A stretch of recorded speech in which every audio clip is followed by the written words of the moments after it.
ಗರುಡ ಪುರಾಣದಲ್ಲಿ ಭಗವಂತ ಗರುಡನಿಗೆ ಒಬ್ಬ ವ್ಯಕ್ತಿ ಮರಣವನ್ನು ಹೊಂದಿದಾಗ ಮಗನಾದವನ ಕರ್ತವ್ಯ ಏನು, ಏನೇನು ಮಾಡಬೇಕು ಅದನ್ನು ತಿಳಿಸ್ಕೊಂಡು ಬರ್ತಾ 11 ದಿನದವರೆಗೆ ಏನು ಮಾಡಬೇಕು ಅದನ್ನು ತಿಳಿಸ್ಕೊಂಡು ಬಂದ.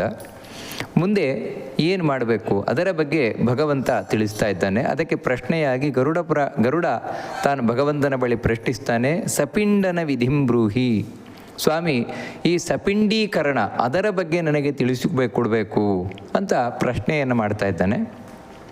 ಅದಕ್ಕೆ ಭಗವಂತ ಹೇಳ್ತಾನೆ, ಹೌದು, ಈ ಸಪಿಂಡೀಕರಣ ಅಂತ ಹೇಳಿದ್ರೆ ಪಿಂಡವನ್ನು ಸೇರಿಸುವುದು ಅಂತ.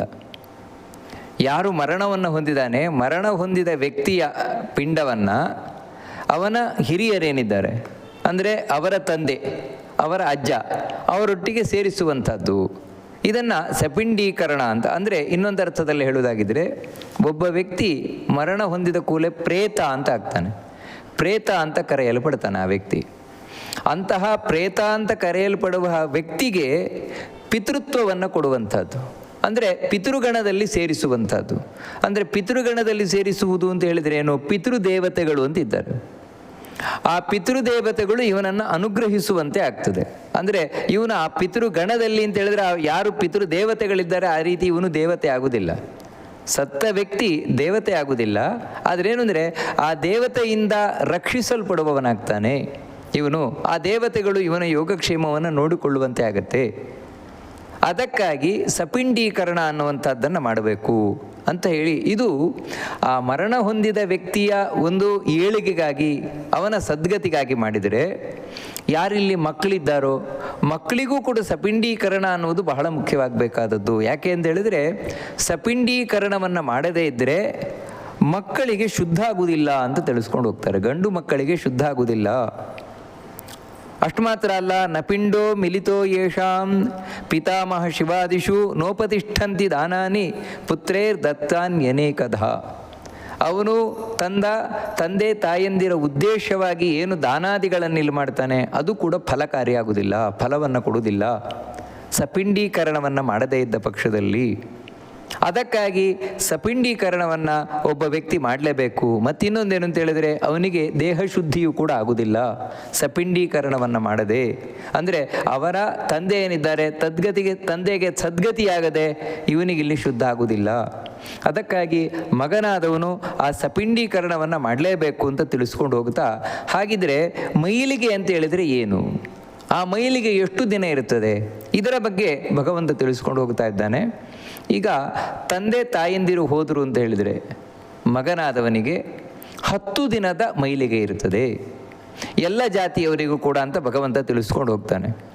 ಸರ್ವೇಷಾಮೇವ ವರ್ಣಾನಾಂ ಸೂತಕೆ ಮೃತಕೇಪಿ ವಾ ದಶಾಚ್ಛುದ್ಧಿರಿತ್ಯೇಷ ಖಲೋ ಶಾಸ್ತ್ರಸ್ಯ ನಿರ್ಣಯ.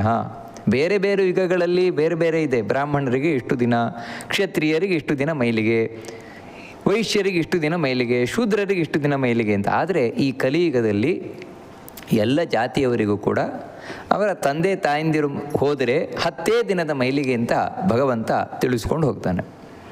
ಹಾಗಿದ್ರೆ ಈ ಮೈಲಿಗೆ ಅಂತ ಹೇಳಿದರೆ ಮೈಲಿಗೆಯಲ್ಲಿ ಏನು ಮಾಡಬಹುದು, ಏನು ಮಾಡಬಾರ್ದು, ಯಾಕೋಸ್ಕರ ಮೈಲಿಗೆ, ಅದನ್ನು ತಿಳಿಸ್ಕೊಂಡು ಹೋಗ್ತಾರೆ. ಇದು ರಕ್ತದಿಂದಾಗಿ ಬರುವಂಥದ್ದು. ಅದಕ್ಕೋಸ್ಕರ ಈ ಮೈಲಿಗೆಯ ನಿರ್ಣಯ ಯಾವ ರೀತಿ ಮಾಡಲ್ಪಟ್ಟಿದೆ ಶಾಸ್ತ್ರದಲ್ಲಿ ಅಂತ ಹೇಳಿದರೆ, ಅವನಿಗೆ ಎಷ್ಟು ಹತ್ತಿರದ ರಕ್ತ ಸಂಬಂಧ ಇದೆಯೋ ಅಷ್ಟು ಹೆಚ್ಚು ಮೈಲಿಗೆ ಇರ್ತದೆ. ಆ ರಕ್ತ ಸಂಬಂಧ ದೂರ ಆಗ್ತಾ ಹೋದಾಗೆ ಈ ಮೈಲಿಗೆ ಕಡಿಮೆ ಆಗ್ತಾ ಬರುತ್ತೆ. ಆ ರೀತಿ ಇರುವಂಥದ್ದು. ಅಂದರೆ ಮೈಲಿಗೆ ಅಂತ ಹೇಳಿದರೆ ಏನು ಮಾಡ್ಬೋದು, ಏನು ಮಾಡಬಾರ್ದು ಅದನ್ನು ತಿಳಿಸ್ಕೊಂಡು ಹೋಗ್ತಾರೆ.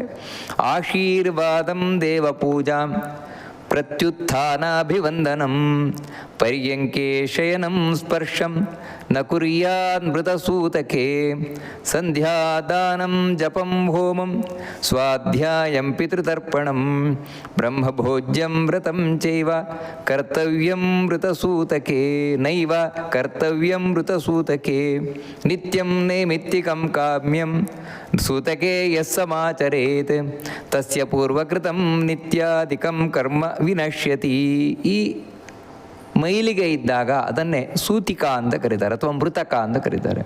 ಇಂತಹ ಮೈಲಿಗೆ ಇದ್ದಾಗ ಯಾರಿಗೂ ಆಶೀರ್ವಾದ ಮಾಡಲಿಕ್ಕೆ ಹೋಗಬಾರ್ದು. ಅದಕ್ಕೋಸ್ಕರ ಮದುವೆ ಮುಂಜಿ ಮುಂತಾದವುಗಳಿಗೆ ಹೋಗುವುದು, ಅಲ್ಲಿ ಮಂತ್ರಾಕ್ಷತೆ ಹಾಕುವುದು, ಅವರಿಗೆ ಆಶೀರ್ವಾದ ಮಾಡುವುದು, ಇದನ್ನೆಲ್ಲ ಮಾಡಬಾರ್ದು ಅಂತ ಹೇಳ್ತಾರೆ.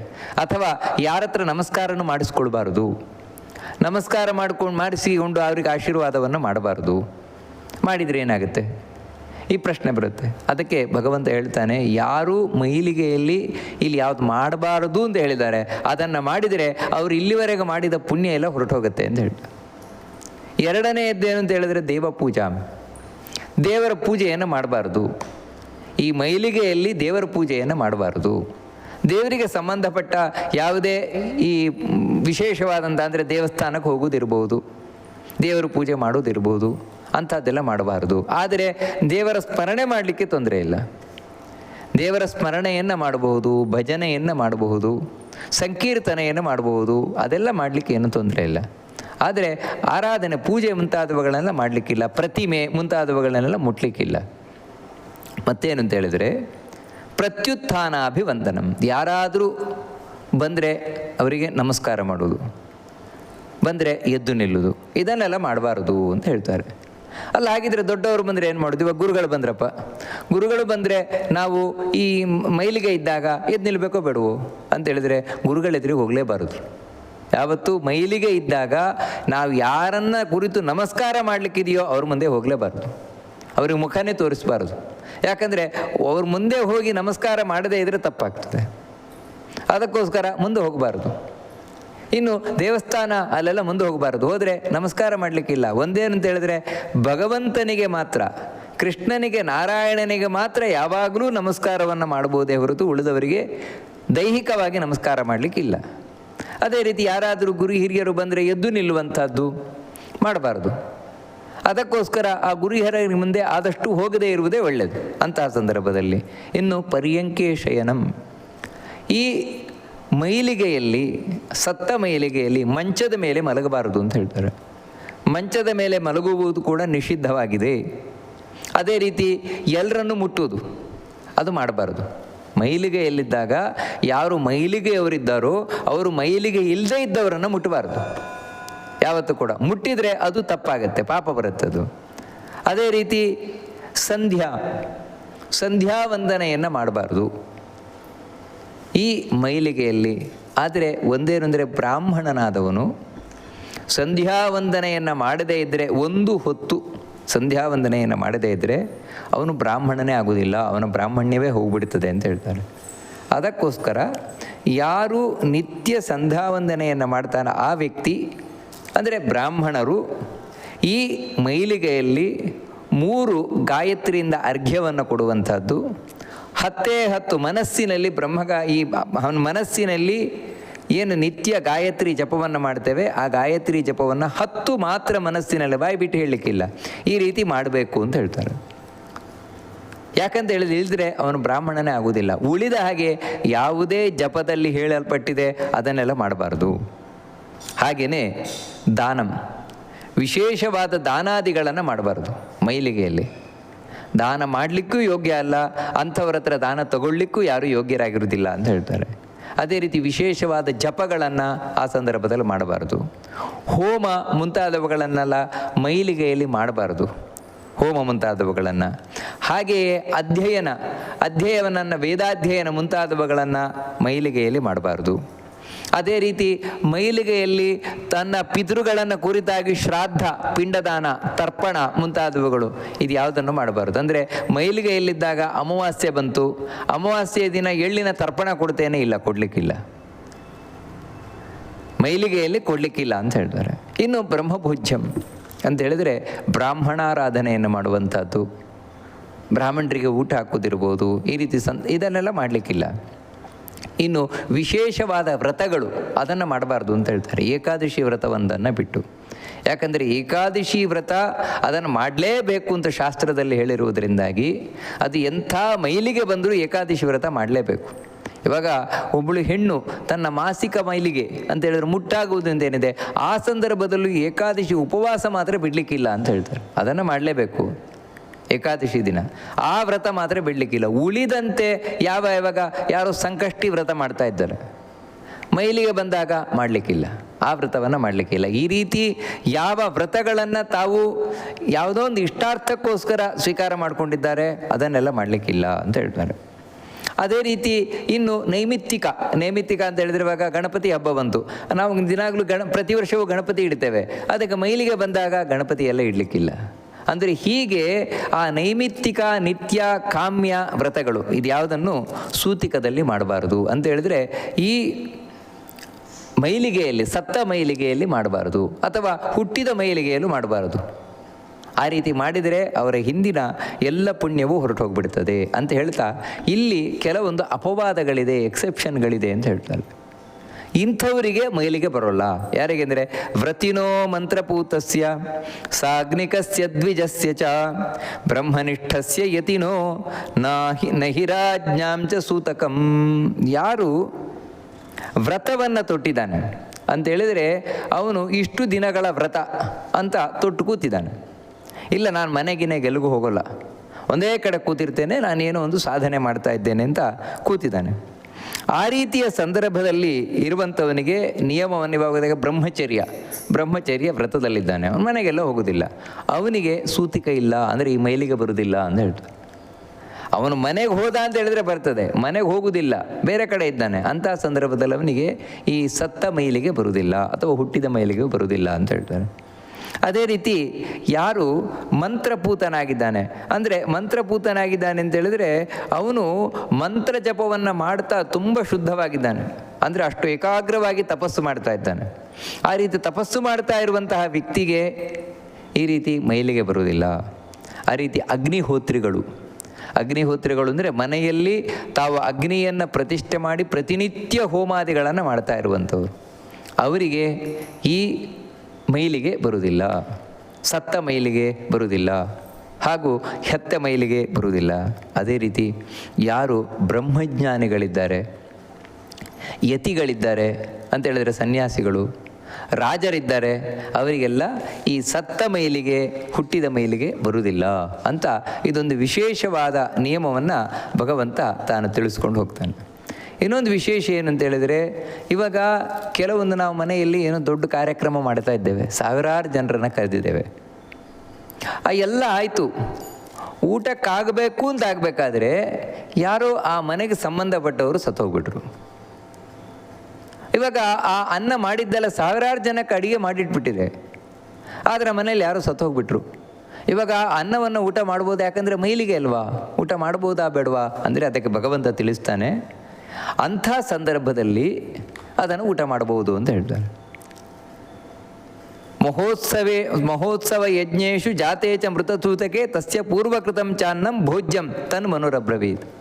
ಅದನ್ನು ಊಟ ಮಾಡ್ಬೋದು, ಸಾವಿರಾರು ಜನಕ್ಕೆ ಮಾಡಿದ್ದ ಪಕ್ಷದಲ್ಲಿ ಅದನ್ನು ಊಟ ಮಾಡ್ಬೋದು, ತೊಂದರೆ ಇಲ್ಲ ಅಂತ ಹೇಳ್ತಾರೆ.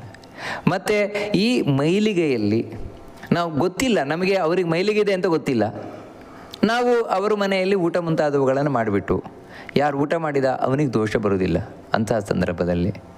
ಅದೇ ರೀತಿ ಯಾರು ಊಟ ಹಾಕಿದ್ದಾರೆ ಅವ್ರಿಗೂ ಕೂಡ ಗೊತ್ತಿಲ್ಲ, ಅಯ್ಯೋ ನಮ್ಮ ಮೈಲಿಗೆ ಇದೆ ಅಂತ ಗೊತ್ತಿಲ್ಲ ಅವರಿಗೆ, ಅವರು ಊಟ ಹಾಕಿದ್ದಾರೆ, ಅವ್ರಿಗೂ ದೋಷ ಬರೋಲ್ಲ.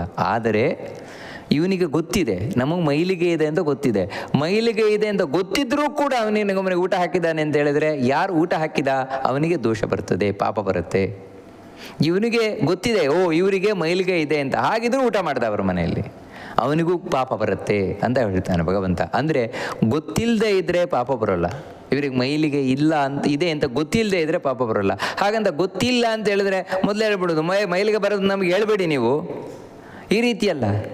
ಮತ್ತು ಸಹಜವಾಗಿ ಗೊತ್ತಿರಬಾರ್ದು, ಆ ರೀತಿ ಇದ್ದಾಗ ಬರುವುದಿಲ್ಲ ಅಂತ ಭಗವಂತ ತಿಳಿಸ್ಕೊಂಡು ಹೋಗಿ, ಹೀಗೆ ಈ ಮೈಲಿಗೆಯಿಂದ ಶುದ್ಧ ಆಗಬೇಕು ಅಂತ ಹೇಳಿದರೆ ಸಪಿಂಡೀಕರಣವನ್ನು ಮಾಡಬೇಕು.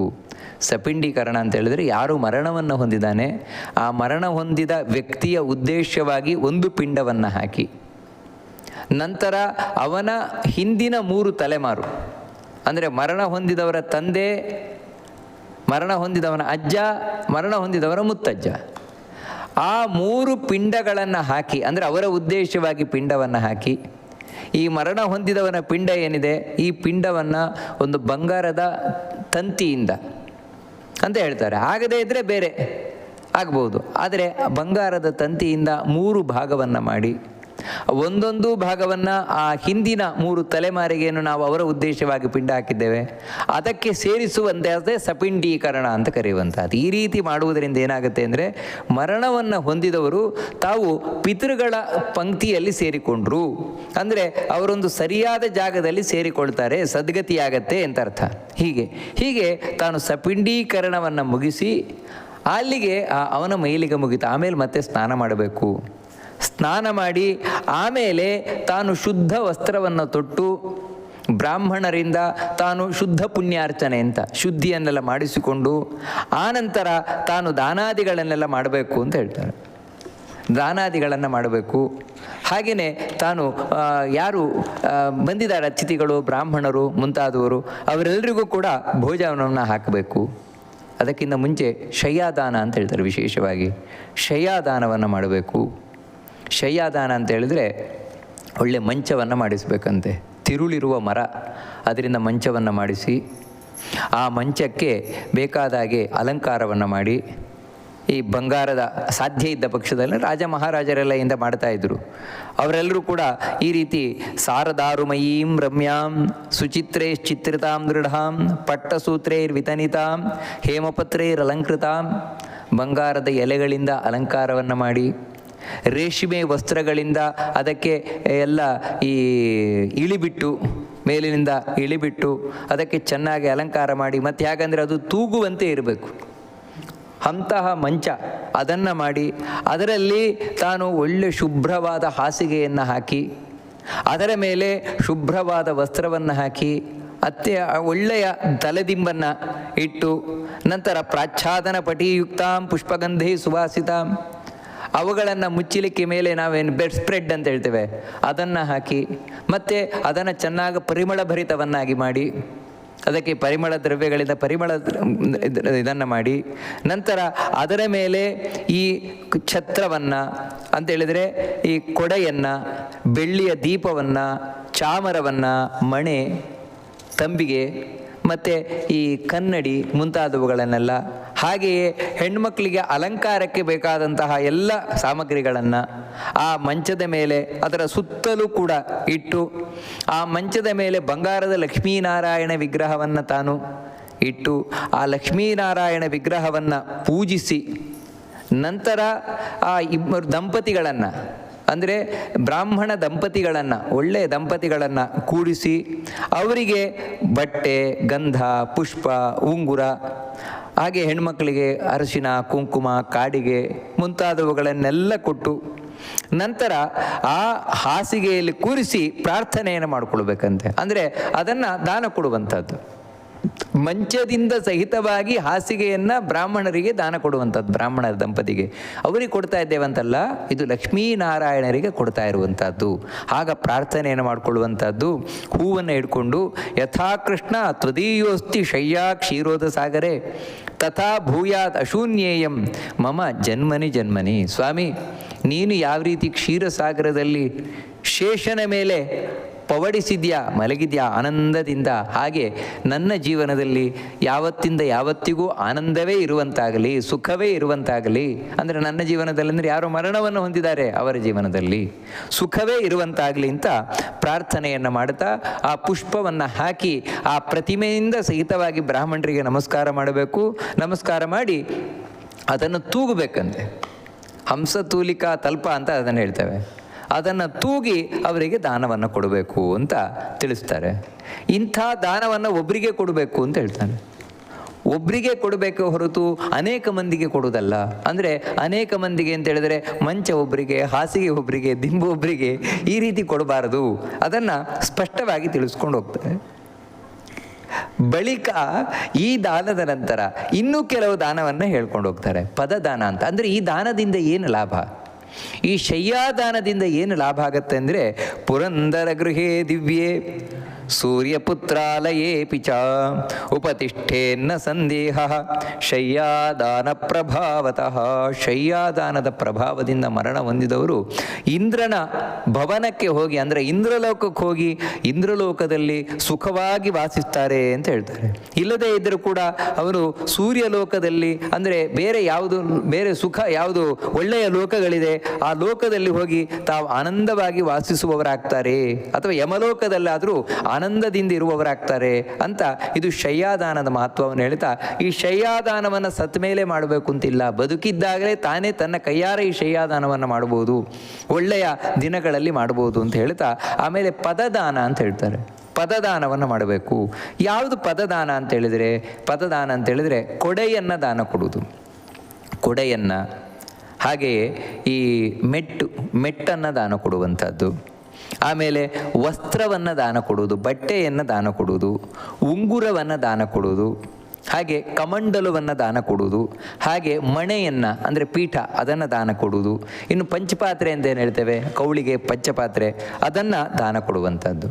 ಇದರೊಟ್ಟಿಗೆ ಕೋಲು, ಹಾಗೆ ತಾಮ್ರದ ತಂಬಿಗೆ, ಚೊಂಬು, ಅಕ್ಕಿ ಇವುಗಳನ್ನೆಲ್ಲ ದಾನ ಕೊಡ್ಬೋದು. ಇದನ್ನೆಲ್ಲ ದಾನ ಕೊಟ್ಟರೆ ಪದದಾನ ಅನ್ನೋದು ಪೂರ್ತಿಯಾಗತ್ತೆ ಅಂತ ಹೇಳ್ತಾರೆ. ಯಾಕೆ ದಾನ ಕೊಡಬೇಕು, ದಾನ ಕೊಡುವುದರಿಂದ ಏನು ಲಾಭ ಇದೆ ಅದನ್ನು ತೋರಿಸ್ಕೊಂಡು ಹೋಗ್ತಾನೆ ಭಗವಂತ. ಕೊಡೆಯನ್ನು ದಾನ ಕೊಡುವುದರಿಂದಾಗಿ ಛತ್ರದಾನೇ ಸುಚ್ಛಾಯ ಜಾಯತೆ ತಸ್ಯ ಮೂರ್ಧನಿ ಅತಿ ಸಂಕಟ ಸಂಕೀರ್ಣೆ ಯಮಲೋಕಸ್ಯ ವರ್ತಮನಿ. ಒಬ್ಬ ವ್ಯಕ್ತಿ ಪಾಪದ ಫಲವಾಗಿ ಯಮಲೋಕದ ಮಾರ್ಗದಲ್ಲಿ ಸಾಗಬೇಕು. ಯಮ ಮಾರ್ಗದಲ್ಲಿ ಸಾಗಬೇಕಾದ್ರೆ ನಾವು ಹಿಂದೆಯೇ ಕೇಳಿದಾಗೆ ಅತ್ಯಂತ ಬಿಸಿಲು ಭಯಂಕರವಾಗಿರ್ತದೆ, ಆ ಬಿಸಿಲನ್ನು ತಡ್ಕೊಳ್ಳಿಕ್ಕಾಗೋಲ್ಲ. ಆದರೆ ಇಲ್ಲಿ ಮಕ್ಕಳು ಕೊಡೆಯನ್ನು ದಾನ ಮಾಡಿದರೆ ಅವರು ಅಲ್ಲಿ ನೆರಳಿನಲ್ಲಿ ಸಾಗ್ತಾರೆ, ಯಮ ಮಾರ್ಗದ ತುಂಬ ತಾವು ನೆರಳಿನಲ್ಲಿ ಆರಾಮವಾಗಿ ಸಾಗ್ತಾರೆ. ಅದಕ್ಕೆ ಇಲ್ಲಿ ಕೊಡೆಯನ್ನು ಬ್ರಾಹ್ಮಣರಿಗೆ ದಾನ ಮಾಡಬೇಕು ಅಂತ ಹೇಳ್ತಾರೆ. ಹಾಗೆಯೇ ಮುಂದಿನದೇನು ಅಂತ ಹೇಳಿದರೆ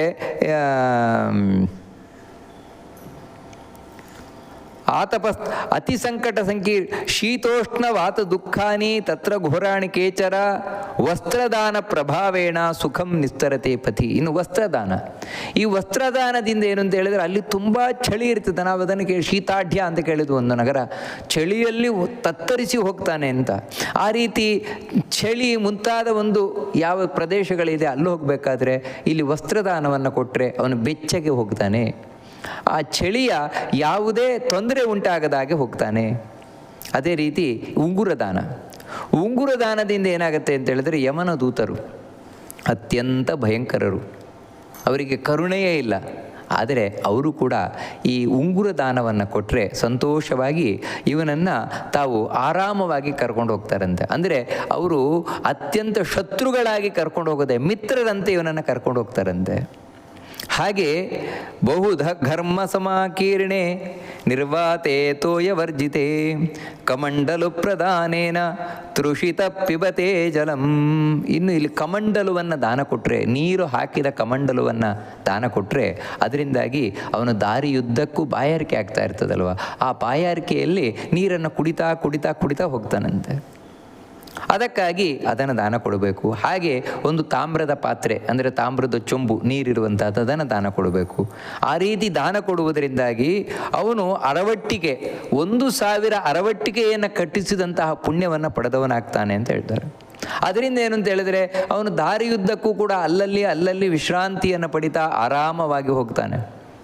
ಹಾಗೆಯೇ ಇಲ್ಲಿ ನಾವು ಮಣೆಯನ್ನು ಅಂದರೆ ಆಸನವನ್ನು ದಾನ ಮಾಡುವುದರಿಂದಾಗಿ, ಹಾಗೆ ಪಾತ್ರೆಯನ್ನು ದಾನ ಮಾಡುವುದರಿಂದಾಗಿ ಅವನು ದಾರಿ ಮಧ್ಯದಲ್ಲಿ ಅಲ್ಲಲ್ಲಿ ಆಹಾರವನ್ನು ಸ್ವೀಕಾರ ಮಾಡ್ತಾ ನಿಧಾನವಾಗಿ ಹೋಗ್ತಾನಂತೆ, ಏನೂ ಕಷ್ಟ ಇಲ್ಲದೆ ಹೋಗ್ತಾನಂತೆ. ಹೀಗೆ ಸಪಿಂಡೀಕರಣವನ್ನು ಮಾಡಿ ಈ ಪದದಾನ ಅಂತ ಏನಿದೆ, ಪದದಾನವನ್ನು ಮಾಡುವುದರಿಂದಾಗಿ ಆ ವ್ಯಕ್ತಿಗೆ ನಾವು ಮಾಡಬೇಕಾದಂತಹ ಏನು ಔರ್ಧ್ವ ದೈಹಿಕ ಕ್ರಿಯೆ ಇದೆ ಅದು ಒಂದರ್ಥದಲ್ಲಿ ಪೂರ್ಣ ಆದಾಗ ಆಯಿತು. ಆಮೇಲೆ ಅವತ್ತು ಆ ಸಪಿಂಡೀಕರಣದ ದಿನ ವಿಶೇಷವಾಗಿ ಎಲ್ರಿಗೂ ಭೋಜನ ಹಾಕಬೇಕು ಅಂತ ಹೇಳ್ತಾರೆ. ಯಾರು ಇಷ್ಟರು, ಮಿತ್ರರು, ಬಾಂಧವರು, ಬ್ರಾಹ್ಮಣರು, ಅಷ್ಟು ಮಾತ್ರ ಅಲ್ಲ ಯಾವುದೇ ಜಾತಿಯವರಾಗಲಿ ಅವರೆಲ್ಲರೂ ಕೂಡ ಅವತ್ತು ಯಾರು ಬರ್ತಾರೆ ಬಂದವರಿಗೆ ಅವತ್ತು ಅನ್ನ ಇಲ್ಲ ಅಂತ ಹೇಳ್ಬಾರ್ದಂತೆ. ಆ ರೀತಿ ಅವತ್ತಿನ ದಿನ ಒಂದು ನಾಯಿಗೆ ಸಮೇತ ಅನ್ನ ಇಲ್ಲ ಅಂತ ಆಗಬಾರ್ದು ಅಂತ ಹೇಳ್ತಾರೆ. ಆ ರೀತಿ ನಾಯಿಯವರೆಗೂ ಕೂಡ ಎಲ್ರಿಗೂ ಅವತ್ತು ಅನ್ನದಾನವನ್ನು ಮಾಡಬೇಕು, ವಿಶೇಷವಾಗಿ ಸಪಿಂಡೀಕರಣದ ದಿನ ಅಂತ ತಿಳಿಸ್ಕೊಂಡು ಹೋಗ್ತಾರೆ. ಆಮೇಲೆ ಈ ಸಪಿಂಡೀಕರಣ ಆದಮೇಲೆ ಪ್ರತಿ ತಿಂಗಳು ಕೂಡ ಮಾಸಿಕ ಅಂದರೆ ಇದು ಪಿಂಡದಾನವನ್ನು ಮಾಡುವಂಥದ್ದು, ಅದು 16 ಮಾಸಿಕಗಳು, 1 ವರ್ಷದವರೆಗೆ ಅದನ್ನು ಕ್ರಮವಾಗಿ ಮಾಡ್ತಾ ಬರಬೇಕು ಅಂತ ಹೇಳ್ತಾರೆ. ಪ್ರತಿ ತಿಂಗಳು ಬೇರೆ ಬೇರೆ ದಿನ ಅಲ್ಲಿ ಹೇಳ್ಕೊಂಬರ್ತಾರೆ, ಅದನ್ನು ಮಾಡ್ಕೊಂಡು ಬರಬೇಕು ತಾನು ಅಂತ ಹೀಗೆ ಹೇಳ್ತಾ ಕಡೆಗೆ 1 ವರ್ಷ ಆದಮೇಲೆ ವರ್ಷಾಂತಿಕ ಅಂತ ಹೇಳ್ತೇವೆ, ಮತ್ತೆ ಶ್ರಾದ್ದಾದಿಗಳನ್ನು ಮಾಡಬೇಕು ಅಂತ ಹೇಳ್ತಾ ಒಂದು ಮಾತನ್ನು ಹೇಳ್ತಾರೆ, ಬೇರೆ ಯಾವುದೇ ಆದರೂ ಕೂಡ 1 ಸಲ ಮಾಡಿದರೆ ಆಮೇಲೆ ಮಾಡಬಾರ್ದು ಅಂತ. ಆದರೆ ಇಲ್ಲಾಗಲ್ಲ, ಕೃತಸ್ಯ ಕರಣಂ ನಾಸ್ತಿ, ಮಾಡಿದ್ದನ್ನು ಮತ್ತೆ ಮಾಡಬಾರ್ದು ಅಂತ, ಬೇರೆ ಇದಕ್ಕೆ ಹೊರತು ಶ್ರಾದ್ದಕ್ಕಲ್ಲ ಅಂತ ಹೇಳ್ತಾರೆ. ಶ್ರಾದ್ದಕ್ಕೆ ಅಥವಾ ಪಿತೃಕರ್ಮವನ್ನು ನೀವು ಎಷ್ಟು ಸಲ ಮಾಡಿದರೂ ಕೂಡ ಕಡಿಮೆನೆ. ಅಯ್ಯೋ 1 ಸಲ ನಾನು ಪಿಂಡದಾನ ಮಾಡಿ ಆಯ್ತಲ್ವ, ಇನ್ನೊಂದು ಸಲ ಮಾಡು, ತಪ್ಪೇನಿಲ್ಲ. ಎಷ್ಟು ಸಲ ಮಾಡಿದರೂ ಅಧಿಕಸ್ಯ ಅಧಿಕಂ ಫಲಂ ಅಂತ, ಪಿತೃಗಳನ್ನು ಕುರಿತು ಎಷ್ಟು ಮಾಡಿದರೂ ವಿಶೇಷವೇ ಅಂತ ತಿಳಿಸ್ತಾ ಇನ್ನೂ ಒಂದು ಹೇಳ್ತಾರೆ, ಯಾವತ್ತೂ 1 ವರ್ಷದ ಒಳಗೆ ತೀರ್ಥಯಾತ್ರೆಯನ್ನೆಲ್ಲ ಮಾಡಬಾರ್ದು. ಯಾರು ಮಗ ಇದ್ದಾನೆ, ಮಗನಾದವನು 1 ವರ್ಷದ ತನಕ ತೀರ್ಥಯಾತ್ರೆಯನ್ನು ಮಾಡುವುದಾಗಲಿ, ಅಥವಾ ಗಯೆಗೆ ಹೋಗಿ ಪಿಂಡದಾನವನ್ನು ಮಾಡುವಂಥದ್ದಾಗಲಿ, ಅಥವಾ ತಾನು ಈ ಯುಗಾದಿ ಸಂಕ್ರಮಣ ಮುಂತಾದವುಗಳಲ್ಲಿ ತಿಲತರ್ಪಣವನ್ನು ಕೊಡುವಂಥದ್ದಾಗಲಿ, ಇದನ್ನು ಸಂವತ್ಸರ ಅಂದರೆ 1 ವರ್ಷದವರೆಗೆ ಮಾಡಬಾರದು. 1 ವರ್ಷ ಆದಮೇಲೆ ತಾನು ಇವುಗಳನ್ನೆಲ್ಲ ಮಾಡ್ಬೋದು, ತೀರ್ಥಯಾತ್ರೆಯನ್ನು ಮಾಡಬಹುದು. ಆ ತೀರ್ಥಯಾತ್ರೆಯನ್ನು ಮಾಡ್ತಾ ಪ್ರಯಾಗದಲ್ಲಿ ಆ ತಂದೆ ತಾಯಂದಿರ ಅಸ್ಥಿಯನ್ನು, ಮೂಳೆಯನ್ನು ವಿಸರ್ಜನೆಯನ್ನು ಮಾಡಬಹುದು. ಗಯೆಯಲ್ಲಿ ಪಿಂಡದಾನವನ್ನು ಮಾಡಬಹುದು.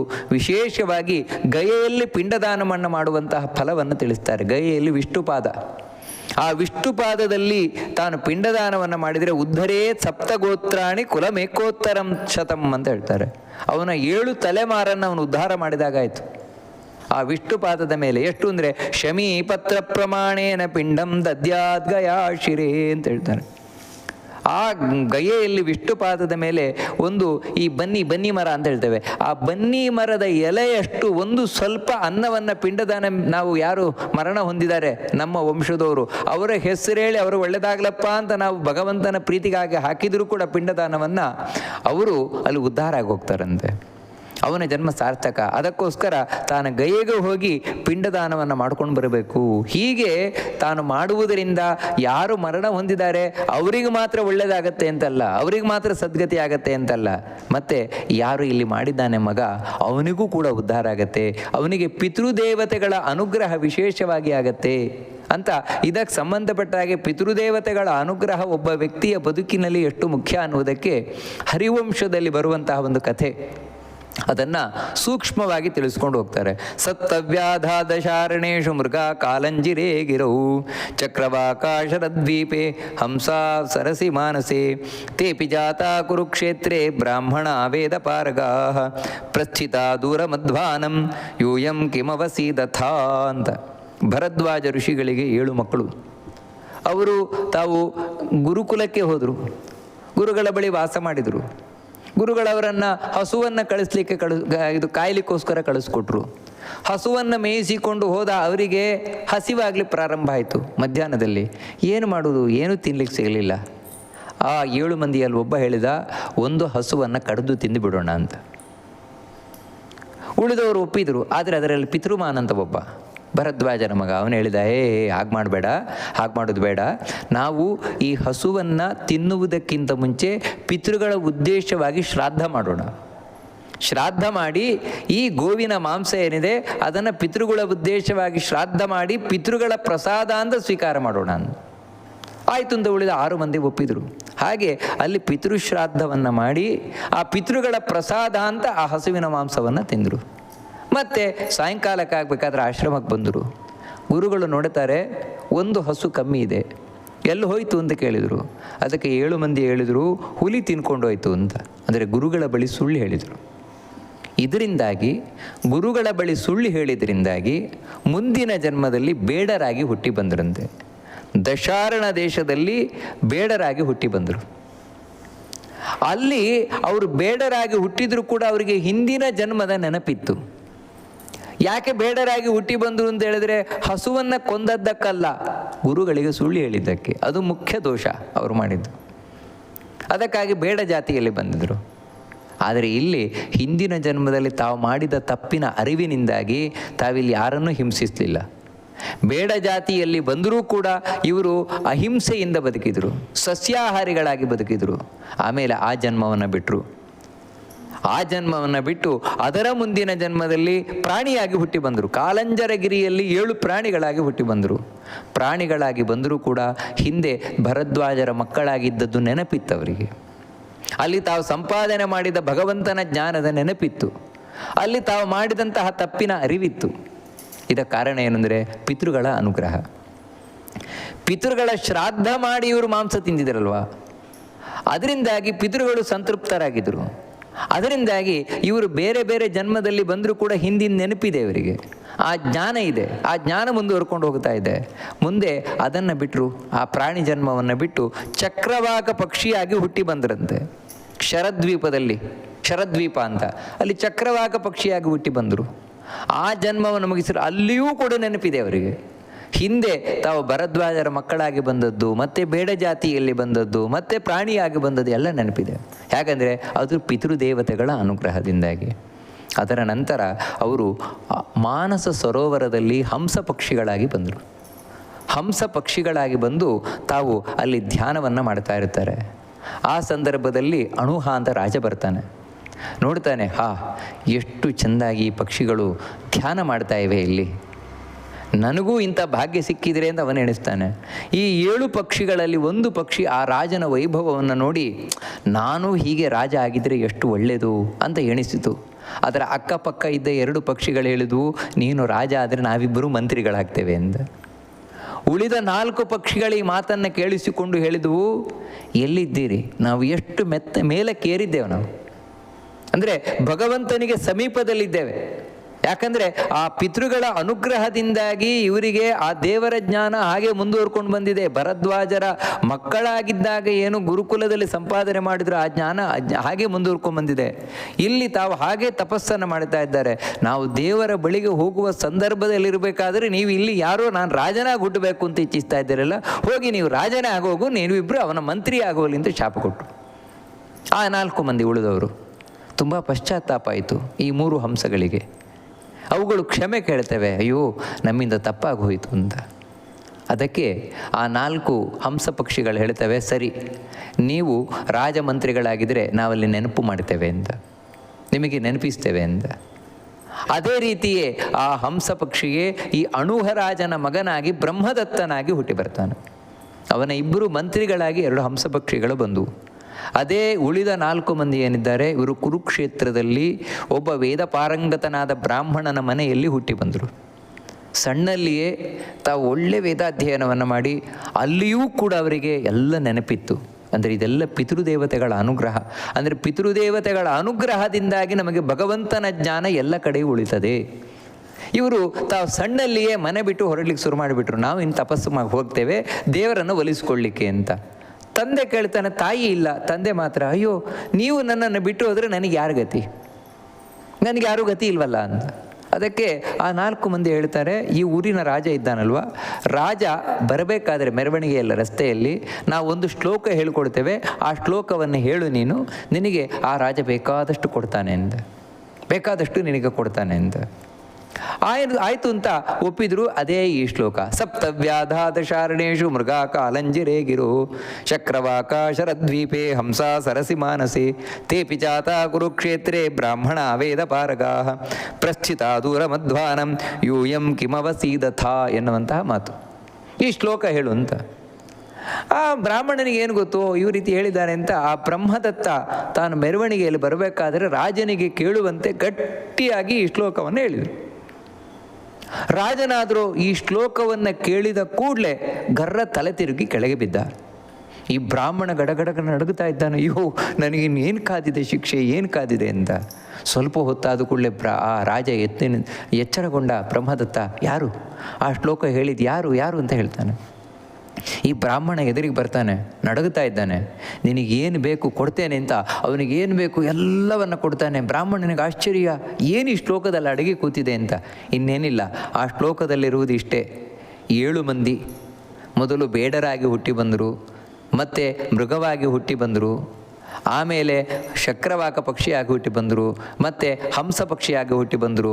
ಈಗ ಕುರುಕ್ಷೇತ್ರದಲ್ಲಿ ಬ್ರಾಹ್ಮಣರಾಗಿ ಹುಟ್ಟಿ ಬಂದು ಈಗಾಗಲೇ ದೂರ ಹೋಗಿಯಾಗಿದೆ, ಅಂದರೆ ತಪಸ್ಸಿಗೆ ಹೋಗಿಯಾಗಿದೆ. ನೀವು ಮೂವರು ಇನ್ನೂ ಯಾಕೆ ಇಲ್ಲೇ ಕೂತಿದ್ದೀರಿ? ಯು ಎಂ ಕಿಮವಸೀದಥ, ಇನ್ನೂ ಇಲ್ಲೇ ಯಾಕೆ ಕೂತಿದ್ದೀರಿ? ಇದನ್ನು ಕೇಳಿದ ಕೂಡಲೇ ಈ ಮೂವರಿಗೂ ಕೂಡ ಹಿಂದಿನ ಜನ್ಮದ ನೆನಪಾಯಿತು. ಆ ರಾಜನಿಗೂ ಹಿಂದಿನ ಜನ್ಮದ ನೆನಪಾಯ್ತು. ಅಯ್ಯೋ, ನಮ್ಮ ಒಟ್ಟಿಗಿದ್ದಂತಹ ಸಂಗಡಿಗರು 4 ಮಂದಿ ಈಗಾಗಲೇ ತಪಸ್ಸಿಗೆ ಹೋಗಿ ದೇವರನ್ನು ಕಾಣಲಿಕ್ಕೆ ತೊಡಗಿ ಆಗಿದೆ ಅವರು, ನಾವಿನ್ನೂ ಇಲ್ಲೇ ಇದ್ದೇವಲ್ವಾ ಅಂತೇಳಿ ಬ್ರಹ್ಮದತ್ತ ತಾನು ಹೊರಟ. ಯಾಕಂದರೆ ಅದಕ್ಕೆ ಕಾರಣ ಅವನಿಗೆ ಮನೆಯಲ್ಲಿ ವೈರಾಗ್ಯ ಬರಲಿಕ್ಕೂ ಕಾರಣ ಆಗಿತ್ತು. ಅವನ ಪತ್ನಿ ಸನ್ನತಿ ಅಂತ, ಅವಳು ಯಾವಾಗಲೂ ಇವನ ಹತ್ರ ಜಗಳ ಆಡ್ತಾ ಇದ್ಲು. ಆ ಜಗಳಕ್ಕೆ ಕಾರಣ ಏನು? ಸಣ್ಣ ವಿಷಯ, ತುಂಬ ಸಣ್ಣ ವಿಷಯ. ಒಂದು ಸಲ ಇವನು ನೆಗಾಟಾಗ ಅವಳು ಕೇಳ್ತಾಳೆ, ಯಾಕೆ ನಕ್ರಿ, ನೀವು ನೆಕ್ಕದ್ದು ಯಾಕೆ ಅಂತ. ಅದಕ್ಕೆ ಅವ್ರು ಹೇಳ್ತಾನೆ, ಇಲ್ಲ, 2 ಇರುವೆಗಳನ್ನು ನೋಡಿದೆ, ಆ ಇರುವೆಗಳನ್ನು ನೋಡಿ ನನಗೆ ನಗು ಬಂತು ಅಂತ. ಅಲ್ಲ, ಇರುವೆ ನೋಡಿ ನಗು ಬರುತ್ತಾ ಅಂತ ಕೇಳಿದ್ದಕ್ಕೆ ಅವಳು ಹೇಳ್ತಾನೆ, ಆ ಗಂಡು ಇರುವೆ ಹೆಣ್ಣು ಇರುವೆಯನ್ನು ಒಲಿಸಿಕೊಳ್ಳಿಕ್ಕೆ, ಯಾಕಂದರೆ ಆ ಹೆಣ್ಣು ಇರುವೆಗೆ ಕೋಪ ಬಂದಿದೆಯಂತೆ, ಅದಕ್ಕೆ ಒಲಿಸಿಕೊಳ್ಳಿಕ್ಕೆ ಇದೇನು ಅದನ್ನು ತಂದುಕೊಟ್ಟು ಇದನ್ನು ತಂದುಕೊಟ್ಟು ಒಲಿಸ್ಕೊಳ್ತಾ ಇದೆಯಂತೆ. ಇದನ್ನು ನೋಡಿ ನನಗೆ ಇರುವೆಯಲ್ಲೂ ಈ ರೀತಿ ಇದೆಯಲ್ವ ಅಂತ ನನಗೆ ನಗು ಬಂತು. ಹೌದೌದು, ಇರುವೆಗಳಲ್ಲಿ ಇದೆಲ್ಲ ಇರುತ್ತೆ, ನೀವು ನನ್ನನ್ನೇ ನೋಡಿ ನಗಾಟಿದ್ದು ಈ ರೀತಿ ಅವಳು ತಿಳಿದುಕೊಂಡು ಯಾವಾಗಲೂ ಇವನಿಗೆ ತಾನು ಜಗಳಾಡ್ತಾ ಇದ್ಲು. ಅದರಿಂದಾಗಿ ಇವನಿಗೆ ಸಾಕಾಗಿತ್ತು, ಜೀವನ ಸಾಕಾಗಿತ್ತು. ಅದಕ್ಕೆ ಸರಿಯಾಗಿ ಈ ಮಾತನ್ನು ಕೇಳಿದ ಕೂಡಲೇ ತಪಸ್ಸಿಗೆ ಹೊರಟೆ ನಿಂತ, ನಾನು ನಿನ್ನ ತಪಸ್ಸಿಗೆ ಹೋಗ್ತೇನೆ ಅಂತ. ಆಗ ಅದೇ ಸನ್ನತಿಯೇ ಎದುರಿಗೆ ಬರ್ತಾಳೆ, ತಡಿಲಿಲ್ಲ ಅವಳು. ಹೋಗಿ ನೀವು ತಪಸ್ಸಿಗೆ ಅಂತ ಹೇಳ್ತಾಳೆ. ಆಯಿತು, ಹೋಗಿ ನೀವು. ನಾನು ಯಾರು ಗೊತ್ತಾಯ್ತಾ ಅಂತ ಕೇಳ್ತಾಳೆ. ಯಾರು ನೀನು? ಅದೇ, ನೀವು ಭರದ್ವಾಜರ ಮಕ್ಕಳಾಗಿದ್ದಾಗ ಯಾವ ಹಸುವನ್ನು ಕೊಂದು ಪಿಂಡದಾನವನ್ನು ಮಾಡಿದರೂ ಆ ಹಸುವೇ ನಾನು. ಆ ಹಸುವೇ ನಾನಾಗಿ ಹುಟ್ಟಿ ಬಂದಿದ್ದೇನೆ. ನಾನು ನಿಮ್ಮ ಹತ್ರ ಯಾಕೆ ಜಗಳ ಮಾಡಿದೆ ಅಂತ ಹೇಳಿದರೆ ನಿಮಗೆ ವೈರಾಗ್ಯ ಬರಲಿ ಅಂತಲೇ, ನೀವು ತಪಸ್ಸಿಗೆ ಹೋಗಬೇಕು ಅಂತಲೇ ನಾನು ಜಗಳ ಮಾಡಿದ್ದು ಅಂತ. ಅಂದರೆ ಹಸು ನಾವು ಕೆಟ್ಟದ್ದನ್ನು ಮಾಡಿದರೂ ನಮಗೆ ಒಳ್ಳೇದು ಮಾಡುತ್ತೆ ಅಂತ ಹೇಳೋದಕ್ಕೆ ಸಾಕ್ಷಿಯಾಗಿರುವಂಥದ್ದು. ಈ ರೀತಿ ಆ ಸನ್ನತಿ ಹೇಳ್ತಾಳೆ. ಹೀಗೆ ಆ 7 ಮಂದಿಯೂ ಕೂಡ ಪಿತೃದೇವತೆಗಳ ಅನುಗ್ರಹದಿಂದ ಭಗವಂತನನ್ನು ಕಂಡು ಸದ್ಗತಿಯನ್ನು ಪಡೆದರು. ಹೀಗೆ ಪಿತೃಗಳ ಆರಾಧನೆಯನ್ನು ಮಾಡುವುದರಿಂದಾಗಿ ಯಾವತ್ತೂ ಕೂಡ ಮನುಷ್ಯನಿಗೆ ಶ್ರೇಯಸ್ಸೇ ಆಗ್ತದೆ ಹೊರತು ಕೆಡುಕಾಗುವುದೇ ಇಲ್ಲ. ಕಡೆಯ ಪಕ್ಷ ಯಾರು ಈ ಗರುಡ ಪುರಾಣದ ಈ ಪಿತೃಗಳ ಉದ್ಧಾರದ ಕಥೆಯನ್ನಾದರೂ ಯಾರು ಕೇಳ್ತಾರೋ, ನಿರ್ಧನೋಪಿ ನರಃ ಕಶ್ಚಿತ್ ಯಶೃಣೋತಿ ಕಥಾಮಿಮಾಂ ಸೋಪಿ ಪಾಪ ವಿನಿರ್ಮುಕ್ತಃ ದಾನಸ್ಯ ಫಲಮಾಪ್ನುಯಾತ್. ಅವನಲ್ಲಿ ಏನು ದುಡ್ಡು ಕಾಸು ಮುಂತಾದವುಗಳೆಲ್ಲದಿದ್ದರೂ ಕೂಡ ಈ ಪಿತೃಗಳ ಮೋಕ್ಷದ ಅಥವಾ ಸದ್ಗತಿಯ ಕಥೆಯನ್ನು ಎಲ್ಲ ಗರುಡ ಪುರಾಣದಲ್ಲಿ ಇಲ್ಲಿವರೆಗೆ ಏನು ಕೇಳಿದರು ಅದನ್ನು ಕೇಳುವುದರಿಂದಾಗಿ ಅವನು ಪಾಪವನ್ನು ಕಳೆದುಕೊಂಡವನಾಗಿ ದುಡ್ಡಿಲ್ಲದೇ ಇದ್ದರೂ ದಾನ ಮಾಡಿದ ಫಲವನ್ನು ಅವನು ಪಡೆಯುವವನಾಗ್ತಾನೆ. ಅದೇ ರೀತಿ ವಿಧುನಾ ಕುರುತೆ ಯಸ್ತು ಶ್ರಾದ್ದಂ ದಾನಂ ಮಯೋದಿತಂ ಶೃಣುಯಾತ್ ಗಾರುಡಂ ಚಾಪಿ ಶೃಣುತಸ್ಯಾಪಿ ಯತ್ಫಲಂ. ಯಾರು ಈ ಗರುಡ ಪುರಾಣದಲ್ಲಿ ತಿಳಿಸಿದಂತೆ ಯಥಾಶಕ್ತಿ ತಮಗೆ ಎಷ್ಟು ಶ್ರಾದ್ದ ಉಂಟೋ ಅಷ್ಟು ಗರಿಷ್ಠವಾಗಿ ಅಂತ ಹೇಳಿದ್ರೆ, ಇಲ್ಲಿ ಯಥಾಶಕ್ತಿ ಅಂತ ಹೇಳಿದ್ರೆ ಮಿನಿಮಮ್ ಅಲ್ಲ, ಮ್ಯಾಕ್ಸಿಮಮ್. ತಾವು ಶ್ರದ್ಧಾ ಭಕ್ತಿಯಿಂದ ತಮ್ಮ ತಂದೆ ತಾಯಂದಿರ ಔರ್ಧ್ವದೇಹಿಕ ಕ್ರಿಯೆಗಳನ್ನು ಮಾಡ್ತಾರೆ. ಶ್ರದ್ಧಾ ಭಕ್ತಿಯಿಂದ ಗರುಡ ಪುರಾಣದ ಈ ಪ್ರೇತಕಾಂಡದ ಕಥೆಯನ್ನು ಕೇಳ್ತಾರೆ. ಅವರಿಗೆ ಏನು ಫಲ ಸಿಗತ್ತೆ ಅದನ್ನು ಹೇಳ್ತೇನೆ ಕೇಳು ಅಂತ ಭಗವಂತ ತಾನು ಗರುಡನಿಗೆ ಹೇಳ್ತಾನೆ. ಪಿತಾ ದದಾತಿ ಸತ್ಪುತ್ರಾನ್ ಗೋಧನಾನಿ ಪಿತಾಮಹ ಧನದಾತ ಭವೇತ್ ಸೋಪಿ ಯಸ್ತಸ್ಯ ಪ್ರಪಿತಾಮಹ ದದ್ಯಾದ್ವಿಫುಲಮನ್ನಾದ್ಯಂ ವೃದ್ಧಸ್ತು ಪ್ರಪಿತಾಮಹ. ಇವನ ತಂದೆ ಅಂದರೆ ತಂದೆ ಸಂತೃಪ್ತರಾಗಿ ಸದ್ಗತಿಯನ್ನು ಪಡಿತಾ ಇವನಿಗೆ ಆಶೀರ್ವಾದ ಮಾಡಿ ಹೋಗ್ತಾನಂತೆ, ನಿನಗೆ ಒಳ್ಳೆ ಮಕ್ಕಳಾಗ್ಲಪ್ಪ, ಅಥವಾ ಹುಟ್ಟಿದ ಮಕ್ಕಳು ಒಳ್ಳೆಯವರಾಗಿರಲಿ ಅಂತ. ಅದೇ ರೀತಿ ಯಾರು ಅಜ್ಜ ಇದ್ದಾನೆ, ಅಜ್ಜ ತಾನು ಆಶೀರ್ವಾದ ಮಾಡಿ ಹೋಗ್ತಾರಂತೆ. ಅಂದರೆ ಅಜ್ಜ ಅಂತ ಹೇಳಿದ್ರೆ ನಮಗೆಲ್ಲ ಇಲ್ಲೇ ತಂದೆಗೆ ಇಲ್ಲಿದ್ದಾಗಲೇ ಏನೋ ಆಶೀರ್ವಾದ ಮಾಡಿದರೆ ನಡುವೆಲ್ಲ ಸತ್ ಮೇಲೆ ಏನು ನಡೆಯುತ್ತೆ ಅಂತ ಹೇಳಿದ್ರೆ ಅವರೊಳಗಿರುವ ಭಗವಂತ ಪಿತೃದೇವತೆಗಳು ಅವರು ಆಶೀರ್ವಾದ ಮಾಡ್ತಾರೆ. ಇನ್ನು ಅಜ್ಜ ಏನು ಆಶೀರ್ವಾದ ಮಾಡ್ತಾರೆ, ಅದೇ ಪಿತಾಮಹ. ಆ ಪಿತಾಮಹನೊಳಗಿರುವಂತಹ ರುದ್ರರು, ಆ ರುದ್ರರ ಒಳಗಿರುವಂತಹ ಭಗವಂತ ಏನು ಅಂತ ಹೇಳಿದ್ರೆ ನಮಗೆ ಹಸು ದುಡ್ಡು ಮುಂತಾದವುಗಳೇನಿದೆ ಅದನ್ನೆಲ್ಲ ಕೊಡ್ತಾರಂತೆ. ಅದೇ ರೀತಿ ಪ್ರಪಿತಾಮಹ ಮುತ್ತಜ್ಜ, ಆ ಮುತ್ತಜ್ಜನೊಳಗೆ ಆದಿತ್ಯರು 12 ಆದಿತ್ಯರಿದ್ದಾರೆ. ಅವರೊಳಗೆ ವಿಶೇಷವಾಗಿ ಭಗವಂತ ಕೂತಿದ್ದಾನೆ, ವಾಸುದೇವ ರೂಪಿ ಭಗವಂತ. ಅವನೇನು ಅಂತ ಹೇಳಿದರೆ ಇವನಿಗೆ ಬೇಕಾದಷ್ಟು ದುಡ್ಡು ಕೊಡ್ತಾರಂತೆ. ಇನ್ನು ಅವನ ಅಂದರೆ ಮುತ್ತಜ್ಜನ ತಂದೆ ಅವರು ಏನು ಆಶೀರ್ವಾದ ಮಾಡ್ತಾರೆ ಅಂದರೆ ವಿಪುಲ ಮನ್ನಾದ್ಯಂ, ಇವನಿಗೆ ಆಹಾರದ ಕೊರತೆ ಇಲ್ಲದಂತೆ ಆಶೀರ್ವಾದವನ್ನು ಮಾಡ್ತಾರಂತೆ.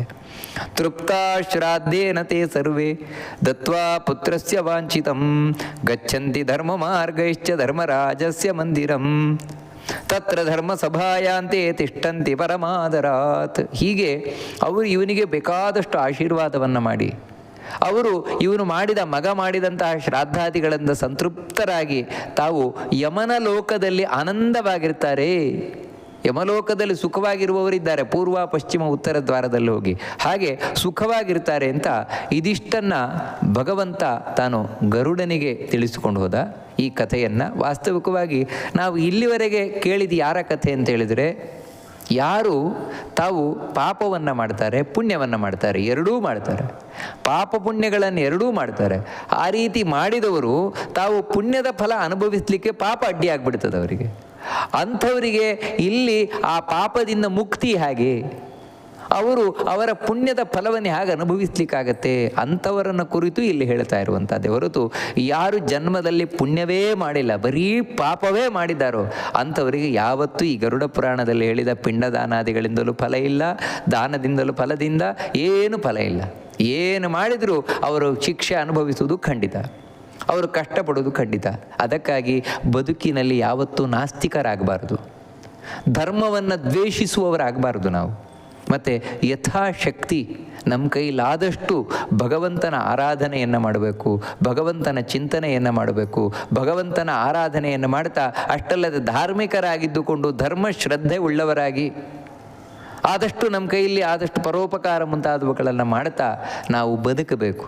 ಆ ರೀತಿ ಬದುಕ್ತಾ ನಮ್ಮಿಂದ ಏನು ಪಾಪಗಳಾಗ್ತದೆ, ಯಾಕಂದರೆ ದೇವರು ಬಿಟ್ಟು ಉಳಿದವರೆಲ್ಲರೂ ಏನಾದರೂ ಪಾಪ ಮಾಡೇ ಮಾಡ್ತಾರೆ ಮನುಷ್ಯರಾದವರು.